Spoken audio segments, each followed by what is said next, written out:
Everyone good evening, this is Manjeet Rawat your online instructor. Recently हमने एक video upload की थी जिसमें आपको top 10 interview question and answer बताए थे ऑफिस 365 से related.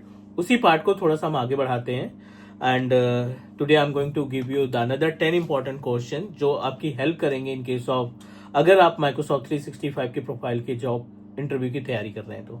So let's proceed. I am sharing my screen and give you the proper information.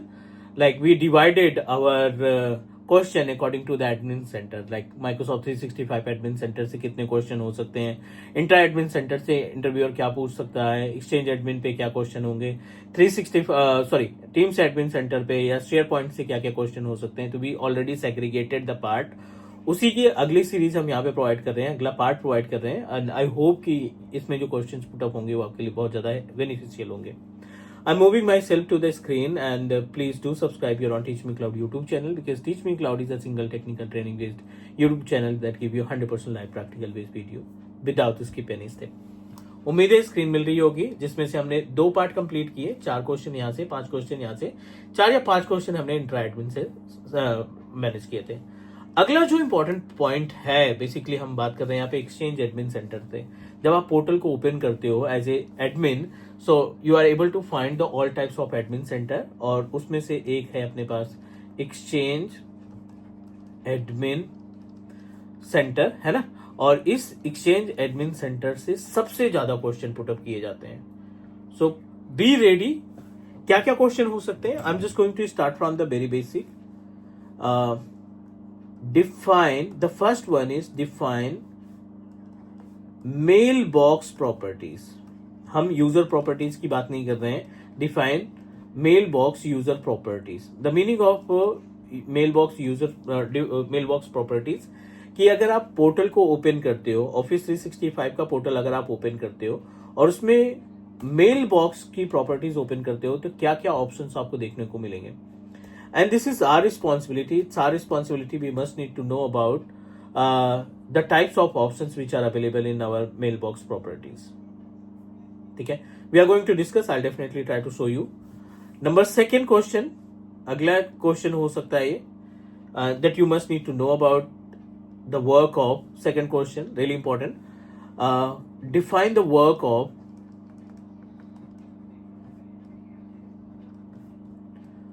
shared mailbox and DL। shared mailbox and DL which is dynamic distribution list। बहुत simple तरीके से आपको guide करना है। Shared mail box and DL के बीच में both are a type of group. Shared mail box we can convert our user mail box into the shared mail box. अगर हमारा एम्प्लॉय ऑर्गेनाइजेशन छोड़ के जा रहा है कोई एम्प्लॉय तो उसकी मेल को सेव करने के लिए हम शेयर्ड मेल बॉक्स में अपने यूजर मेल बॉक्स को कन्वर्ट कर लेंगे। Second option, we can create separate shared mail box जिसमें कई सारे यूजर्स को हम ऐड कर सकते हैं। एग्जाम्पल के लिए आपके पास लोकल आईटी है या इंटरनल आईटी आप बोलते हैं और इस इंटरनल आईटी में multiple employees are working, multiple engineers need to perform the task. ABC एक इंजीनियर है, XYZ एक इंजीनियर है, टेस्ट नाम का एक इंजीनियर काम कर रहा है। आप चाहते हैं कि इन तीनों का कन्वर्सेशन एक साथ हो तो आप इनके लिए क्या करेंगे, एक शेयर्ड मेल बॉक्स तैयार करेंगे और उस शेयर्ड मेल बॉक्स में इन सभी यूजर को ऐड कर देंगे, राइट। अब इसका बेनिफिट क्या होगा, शेयर्ड मेल बॉक्स का कोई लाइसेंस देने की जरूरत नहीं है, प्लस शेयर्ड मेल बॉक्स आपका नॉर्मल इनबॉक्स से हटके रहेगा, जो यूजर मेल बॉक्स रहता है उससे हटके रहेगा। Means you need to open the web browser and open another mail box, उसमें आपको एक्सेस मिलेगा। जो भी मेल रिसीव होगी शेयर्ड मेल बॉक्स का एक डेडिकेटेड ईमेल रहेगा, like local IT@teachmecloud.net। Okay, teachmecloud.net ये आपकी ईमेल आईडी हो गई, इस शेयर्ड मेल बॉक्स की ईमेल आईडी हो गई। अब कोई भी बंदा फ्लोर से इस पे ईमेल भेजता है, लेट्स टेक एन एग्जांपल, इस बंदे ने ईमेल भेजा इस पे, तो वो शेयर्ड मेल बॉक्स हर एक बंदे के पास इमीडिएटली एक्सेस हो जाएगा, वो कॉमन मेल बॉक्स सबके पास जाएगा। जो इंजीनियर उस टाइम पे फ्री होगा वो रिप्लाई दे देगा और सॉल्यूशन प्रोवाइड करेगा। डीएल में ऐसा नहीं होता, डिस्ट्रीब्यूशन लिस्ट थोड़ा सा अलग है।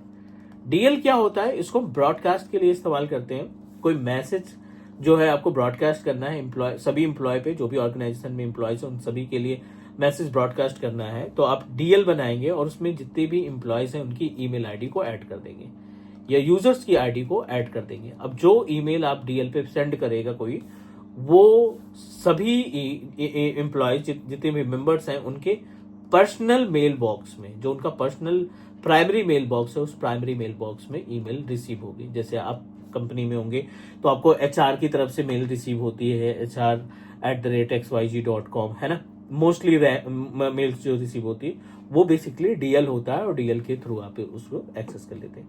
उम्मीद है दूसरा क्वेश्चन भी आपको अच्छी तरीके से समझ में आ गया होगा। तीसरे क्वेश्चन पे चलते हैं।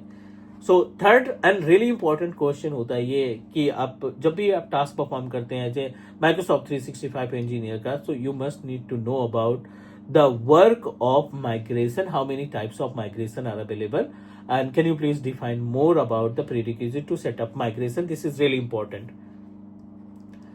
About email migration. So email migration common question है, मीन्स हर एक कंपनी चाहती है कि हमारे एम्प्लॉय को, जो भी हम हायर करना चाहते हैं, जो भी नया बंदा हमारे यहाँ आएगा, उसको एटलीस्ट माइग्रेशन की एक्टिविटी हो, माइग्रेशन की नॉलेज हो। सो माइग्रेशन दो पार्ट में होता है। माइग्रेशन फ्रॉम एक्सचेंज, जो बहुत कम इस्तेमाल किया जाता है, फ्रॉम एक्सचेंज ऑनलाइन, और दूसरा होता है माइग्रेशन टू एक्सचेंज ऑनलाइन। ठीक है, as per the name suggest, migration from exchange online और माइग्रेशन टू एक्सचेंज ऑनलाइन हम मोस्टली कहां पे यूज करते हैं, ये सेकेंड वाला। एक बार ऑफिस 365 पे जो सर्विसेज इंप्लीमेंट करता है, बहुत रेयर केस में वो अपनी मेल सर्विसेज को ट्रांसफर करता है दूसरे प्लेटफॉर्म पे, तो सबसे ज्यादा इसी का इस्तेमाल होता है, माइग्रेशन टू। अब माइग्रेशन में भी कई सारे पार्ट डिवाइड किए गए हैं। जैसे पहला है रिमोट मूव माइग्रेशन, जो आपको डिस्क्राइब करना है, ठीक है ना, remote move migration. Number second आपका आता है स्टेज्ड माइग्रेशन। नंबर थर्ड पे आता है cut over migration. Number fourth पे आता है क्रॉस टेनेंट माइग्रेशन।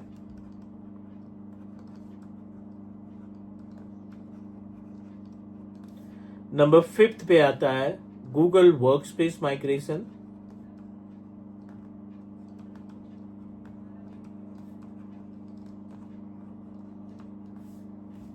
और नंबर छठे पे आता है IMAP माइग्रेशन। ठीक है, और इनमें से एटलीस्ट आपको एक या दो माइग्रेशन के प्रोसेस भी मालूम होने चाहिए, how we can perform the migration task. Question number third. Next question number fourth पे चलते हैं। Very important work, maybe common question है। नंबर फोर्थ पे चलते हैं। What is work of litigation hold?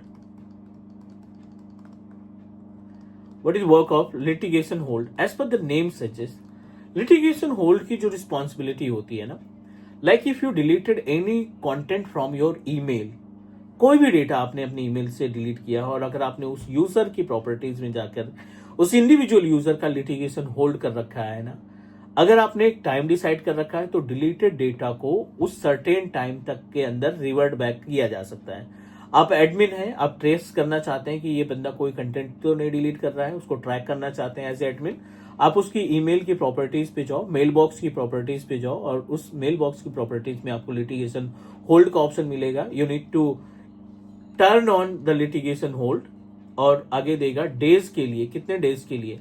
अगर आपने एक इंडिविजुअल डेज डिसाइड कर दिया कि 30 डेज के लिए, तो आफ्टर 30 डेज वो आपका डेटा नहीं मिलेगा, बट विद इन 30 डेज आप उसको रिवर्ट बैक कर लेते हैं।